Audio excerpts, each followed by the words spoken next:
लोकसभेमध्ये चर्चा होऊ द्यायची नाही. आणि उद्या त्याचा परिणाम काय झालाय?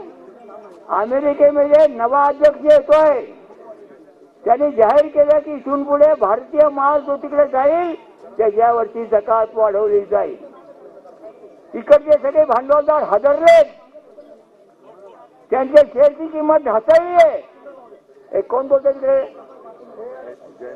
अरे जरा थोडं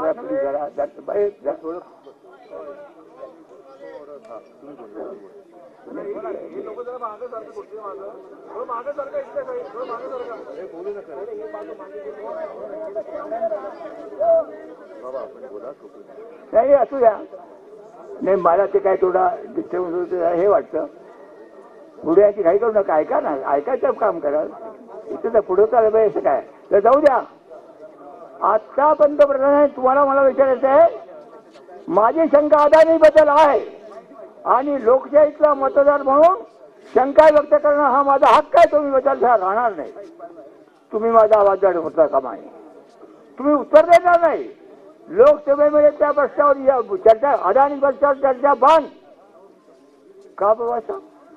हा काय प्रकार आहे? अदानीचा तुमचा काय संबंध कळला पाहिजे. अदानीने मुंबई का वीज करायची आहे? अदानीने सगळी दुनिया का वीज करायची आहे? त्यांच्या शेअरचे भाव ढासळले सगळे. चर्चा नाही. आज सकाळपासून माणसं भेटायला येत आहेत, पण ती माणसं अदानी प्रकरण या प्रकरणावर एक शब्द बोलले नाहीत. या प्रश्नावर ते एक शब्द बोलले नाहीत. त्यांनी तो प्रश्न आमच्या कॉलेजमधली मुलं करतात. 12 पैकी 8 प्रश्न सोडवायचे, त्यातले 8 प्रश्नांना उत्तर दिली आणि 4 प्रश्न ऑप्शन मध्ये टाकून दिले. त्यांनी हा प्रश्न ऑप्शन मध्ये टाकला. निवडणुकीबद्दल अजित पवारांनी भरपूर उत्तर दिलं, पण मी त्यांना सांगितलं ठीक आहे, सर्वोच्च न्यायालयाने निवडणुकीच्या मतदानाच्या दिलाय नाही, पण हा प्रश्न मी महाराष्ट्राच्या जनतेला सांगतोय की आपण प्रयत्न करून यातला फॉल्ट, या ठिकाणी अनेक मंडळी आलेली आहेत, अनेक मंडळी आले, विश्वंभर चौधरी आहेत, म्हणजे वकील साहेब आहेत. मी त्यांना सांगेन आपलं हे काम आहे की सिद्ध करून दाखवणं.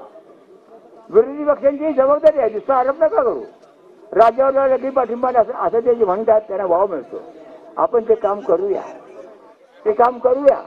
दुसरं, जी भारतीय संविधान आहे, या संविधानाची जी उद्दिष्ट आहेत, काय सांगितलं होतं खोल्यांनी? त्यांनी सत्यमेव जयते सांगितलं, पण अर्थ नाही